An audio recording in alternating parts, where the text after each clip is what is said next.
So we can start officially with session number 1. And this session is linked with the exercise focused on the problem tree. So I will show you now the exercise that we asked you to do in the previous webinar, just to brush up our memory. So if you remember, we shared this file with some instruction about how to build the problem tree. If you did it, it is great. Otherwise, I will just recap the task. So I will minimize it. This is the problem tree. It is quite easy to fill in a problem tree. Here in the trunk, it is the space to write a problem. Can be any kind of problem. We saw that 5 participants, 5 of our official participants, submitted the problem tree in the island section. Thank you very much. They were all 5 very interesting. So an example of problem tree, problem core is unemployment. So for example, I remember that 2 participants wrote unemployment as a problem. And then here, this is the space for the roots, so for the causes. Here you can write the potential causes, the possible causes that leads to the problem. And here on the branches and the foliage, it is the space for the effects. So what are the effects of the problem? So the problem tree is quite useful because it is an instrument, it's a model that allows us to identify and to detect a problem that affects our community, our organization, our society, and to understand also the possible causes and the possible effects. This is very important because, as we said in the previous webinar, we want to address problem through our project. We want to meet challenges. We want to contribute to solve problems, and we have to have clear idea about the problem or the challenge or the issue that we want to address. Actually, a clarification. It was not necessary. It was not compulsory. We'll stop sharing now.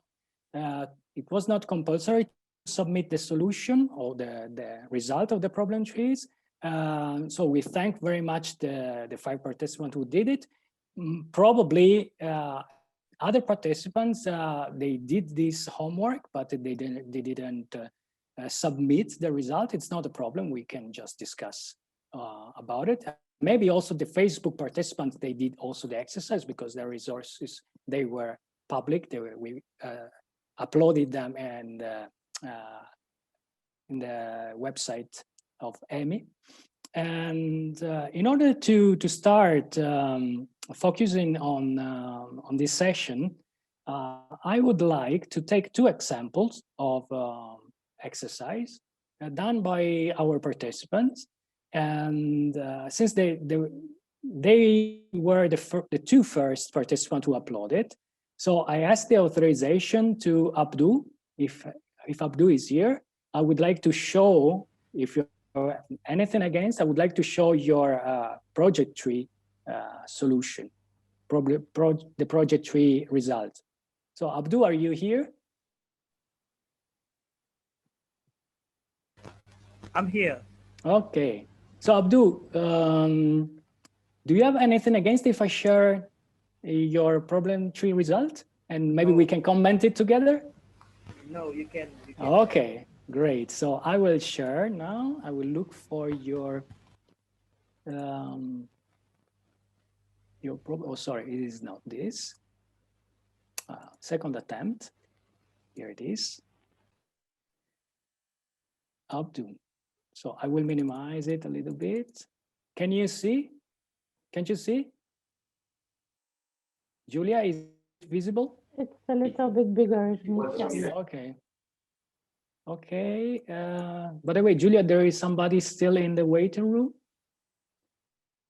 I think. Okay, I will. So now it's a bit bigger. Can you read? Kat, can you confirm it that it's readable? Yes. Okay. So Abdu, you chose a specific problem. Can you please comment on this problem? It's undeclared child, so undeclared children. Is it a problem that affects your community, or it's something just that you created only for this exercise? Can you tell us more about this problem? Yes, I don't create it. It's a problem to affect the my community in Senegal. So I can say that I live in Senegal. Senegal is in West Africa. So in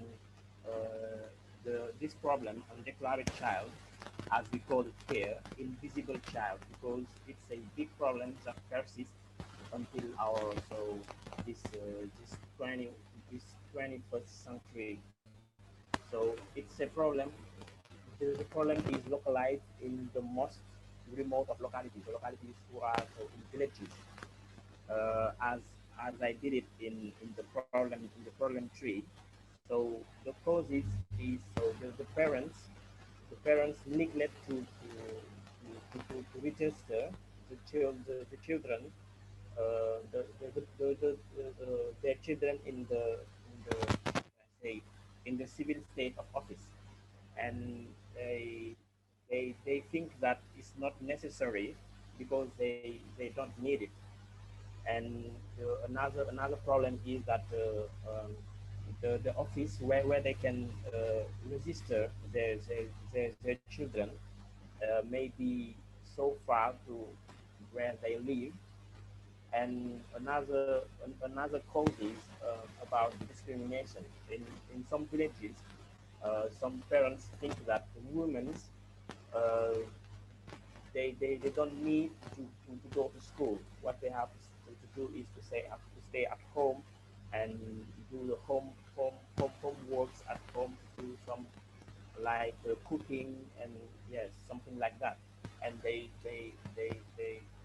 don't go to register women in the yes for to have a birth certificate. Okay, Abdul, sorry if I interrupt you. Just to comment, you did very well. It is very important in this exercise to identify the problem and to express both the problem and the causes in either negative sentence or something which is problematic, because then we have to turn them into a solution plan. So here it is very clear, as you just explained to us. There is a problem affecting your community, so it's something that you know very well, and declare children, and you identified different causes, which is, we'll see why. And then can you tell us something about the effects? Just pick up maybe one or two effects to comment. Yes, I can talk about the education. Yeah, many of the children can be at school, so the school can take the children. You can go to school, but until to do your exam, you can't do it because you don't have a paper, and then you so you not continue your school, and then you go the children will go to do something else, and so see so these children will not continue to go to school, and it's affecting many of children here in Senegal. Many of children who didn't have papers to go to school until if they arrive to do the exam, they will not do it. And also what I can talk about the access to health. So if you don't have papers, how can you access to health here in hos, hospitals? So we need papers so to have access to health too. Okay, so Abdul, it is very clear. I just comment here. We can recap this effect as limited resources, so limited or zero access to resources for the undeclared children, and bureaucratical problem, administrative problems. So Abdul did very well because besides writing a clear problem, he expressed all these, the causes and effects in negative terms. And this was actually one of the tasks in order to do this exercise successfully. So thank you, Abdul. We will, if we have time, we will come back to this again. Now I will ask, I will stop now sharing. There was the second exercise result that we got chronologically, and was also very well done, was Dora. So Dora, if you agree, I would like to to show. I saw that you are engaged in, I think, your lunch.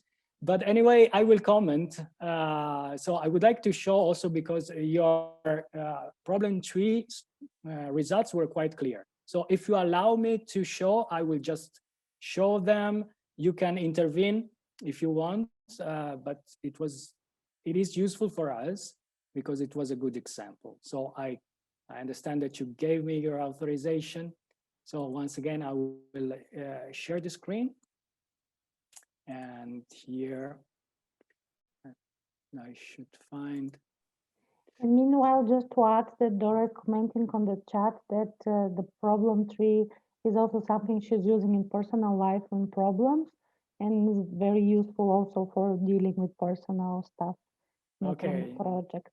So we are very glad about this. So it confirms actually the effectiveness of the model. So here the problem that Dora identified, and she put it in the space of the trunk, was low participation in online projects. It's something very actual. She identified also the causes, and they are either negative or problematic way. They're expressed in this way. For example, one cause could be the call for participants are not clear, which is actually true sometimes, or difficulties to reach the target group. Target group don't have easy access to technology. Yes, they're all quite interesting causes. And then regarding the effect, so what happens when we have low participation in online projects? We have, as a consequence, a low visibility for the project NGO, difficult to reach potential beneficiaries, risk of having some participants for all those projects. So that means that you have few participants and they're all the same. Small impact of the activities, less possibility to reach grants, donor, etc. So this is also quite well done because, as we said, it is clear what the problem is, it is clear what the causes are, and all the effects are expressed in a negative or problematic way. So I will stop sharing the screen. These were just two examples. Unfortunately, we don't have the time to show all the others, but also the other contributions were quite valuable. In the chat, we invite you to share with the other participants the problem that you identify and you included in the trunk, only the problem. Okay, so it is interesting for the participant to see what is the problem that you identified. Maybe there are similarities. So we invite our official participant to do this in the Zoom chat, but also all the other Facebook participants who are attending this webinar on Facebook. You can interact one another and you can share, if you did the exercise, you can share the problem that you chose. And now I will share with you my screen with the presentation that explains a very practical and very useful technique that you can use in order to turn the problem tree into a solution plan. Why? Okay, it is important, of course, to detect, to identify a problem and to analyze a problem. This was what the problem tree is for. But to make the analysis of the problem, just to try to understand a problematic situation is not enough. If you think about it, it's just complaining. Everybody complain about the situation. It doesn't require so many skills. But if we exist as activists or as organization, it's because we don't want just complain. We don't want just to analyze the problem and talk about it. We want also to contribute to the solution by also deeds, by actions, involving other people, empowering young people. Yeah. So for us, analyzing the problem is not enough. We want also to contribute to the solution, maybe with a small project, with small action, maybe with big actions. Some people says that we are too much idealistic, we are naive, but at least we try. So there are many people who just point the finger, blame others for problems. We want to work together in a constructive ways in order to find also potential solution. And this is the technique that we would like to suggest to you in order to turn your problem tree into a solution plan. So I will share the screen and I will start. So as I said, this is a technique or the magic way to turn the problem into a solution. So it's a magic system to define aim, objectives, and activities, starting from your problem tree. Okay, and this is important also because once you do effectively and successfully your problem analysis through the problem tree, with this system you can start planning a potential plan for the solution. And all the concepts that you develop with this system, you can either include them in a one-page project presentation to look for partners or for donors, or you can even use these contents and include them in the application form in order to get a grant. We will see together how. So just to we'll recap very shortly, visually, what the problem tree is about. So we have core problem, that is the trunk. The causes are the roots underground, and the foliage or the branches are the effect. So this is the problem tree. The solution plan, it turns like this. The core problem becomes the specific objective. The effects become the aim on the long-term effect. And the causes are the expected result and the activities. So it is quite simplistic like this, and now we are going to get into detail in order to understand how it works. So we will take as an example, the same example that was included in the exercise. It is very generic. It's quite similar to Dora's example, to Dora's problem. Let's imagine that our main problem is the lack of volunteers in my organization. Just imagine that your organization is based in a small community, in a town of 2,000 or 3,000 people, and you are very enthusiastic, you are passionate about volunteering, about youth project, but unfortunately, it seems that young people, they're not reactive. They don't join your organization. So you have a lack of volunteers. It's something that actually might happen nowadays. So we can identify two causes in this example.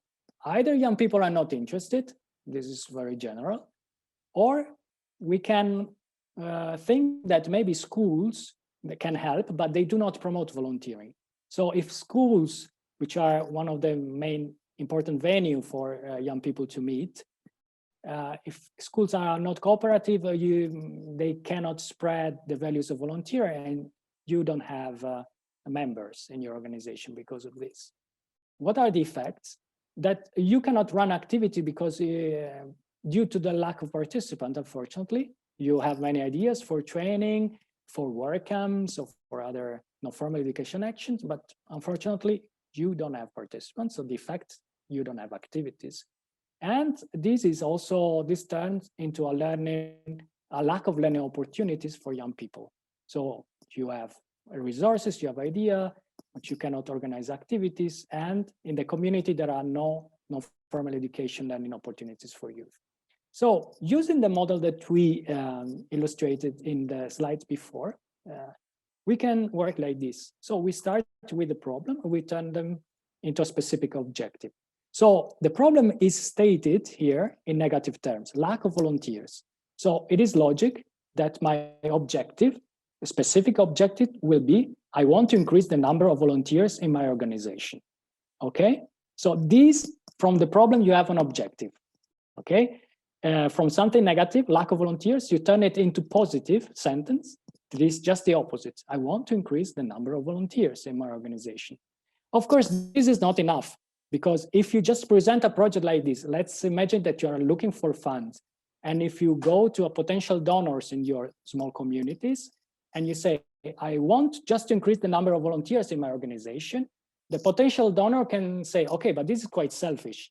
Maybe you want to do this because you will ask them a registration fee and you will get richer. So the specific objective sometimes is not enough. You have to link it to something more valuable. And if you remember, if you attended webinar number 1, we stress a lot one specific point, which is the why. Whenever we start designing a project, we should have clear in mind the reasons why we want to achieve this result, we want to make and implement the project and the activity. So, and this why question should be related to the value, to the mission, and yeah, to the general aim of your organization, and also to the values of your organization. If the values, the mission, and the vision of the organization is not clear, also the why is not clear. So you cannot convince other people to support you if the objective is controversial or it is not related to this value. So how can we create, or how can we better specify the aim? We can start from the effect. Here you can see the effects are expressed in negative words, and on the right they are expressed in a positive form, and this is the aim. So the aim here is to provide more learning opportunities to local youth, okay?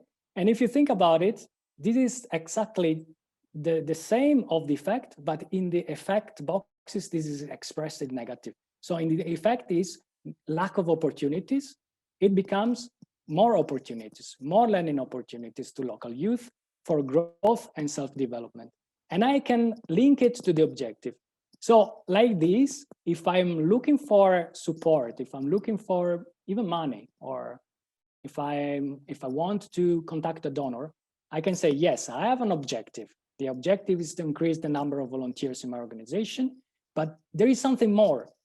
I want to do this not just because I want the registration fee money of the participant, but because I really care about them. I want to make a difference for my community.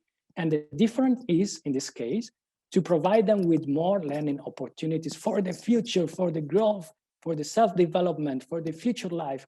And this is also something important for the impact that young people might have in the local community. So if you do like this, you see your project becomes more and more valuable. It is something more meaningful.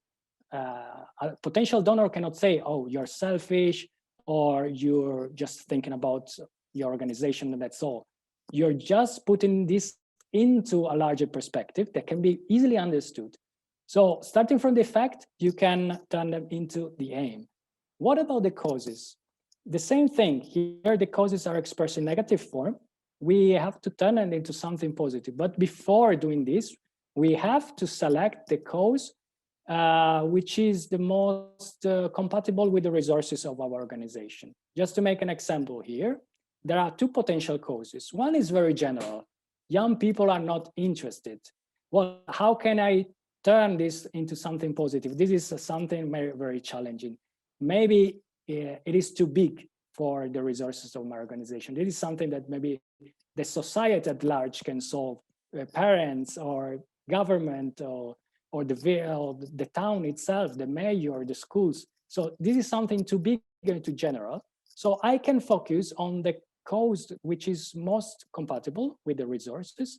So let's imagine that my organization, we have some connection with the schools, we know some teacher, then yes, we can choose cause number 2 and we can turn it into an expected result. So if cause number 2 is schools do not promote volunteering, I want to reverse this. I want that volunteering is promoted in schools. An expected result, let's say 200 young people in the community are informed about volunteering. So I chose cause number 2. I turned it into something positive, expected result, and I can, in turn, I can link this to the activity. So I want to organize workshops in local schools to promote volunteer in order to reach my objective, to increase the number of volunteers in my organization, and in order to provide young volunteers, young activists, young people in the community with more learning opportunities. So it makes sense. It is, sometimes it is not that easy. but it is quite logical. It works if you express all the boxes, all the items in the problem tree in a negative form. So it will be easier then to turn them into some positive statements. And then just to conclude, you can also go further with further steps that can be also useful for your project application, or also to clarify the idea together with your partnership or to your staff. You can start talking about the impact. This is something that is asked quite often in many applications, like for example, the application of Erasmus+. The donors can ask you, what is the predicted impact that you want to reach? And there are different kinds of impact, that short, medium, long term, for the participant, for the organization, for the partners, local community, at local, national, international level. If your ideas are clear, for example, in our example, we can say, yes, the short term, the short term effect is that my organization will grow, but at medium and long term, also the community at large will profit, will benefit from the empowerment of young people. For the participants, yes, there is an impact because they will learn more about volunteering. Maybe if you do this workshop in English, they will learn also some English and language skills. Your organization, of course, will benefit a lot. The partners, if you have a partnership with the school or with the association of parents, local community, of course, at the long term, it will have a benefit. So you can describe the predicted impact with this model. You can describe also the learning outcomes in terms of skills, competencies, abilities that your workshop are going to deliver to the students. Output, this is something that sometimes there is a confusion between outcomes and output. So outcomes, it refers to the learning outcomes. So the skills, the abilities that participants of your activity are going to learn. Output is a specific final production. So for example, at the end of your workshop cycle in the schools, you can invite participants to create a podcast, a video, in order to consolidate the learning process, okay? So if the problem tree, has been done in a good way, you will be able to translate it into a solution plan, and then it will be easier also to work further on impact, learning outcomes, output, which are other questions which are usually requested in the application form. Okay, so that's all for this session. Maybe it took a little bit too long. Sorry for this, but the message, we hope it's clear. Starting from the problem tree, there is the possibility for you to create solutions. Of course, this process, it is much more effective if you do together with a team. It can be the staff of the organization. If you involve other potential partners, it is much better. So it works much better if it is a participatory process, okay? You can, of course, do it also for your personal purposes, but when we are talking about project management, it is better to do this together with a partnership in a participatory way. Okay, so sorry if I speed up, but today we have to tackle so many different issues. So I will leave the floor now to Kat.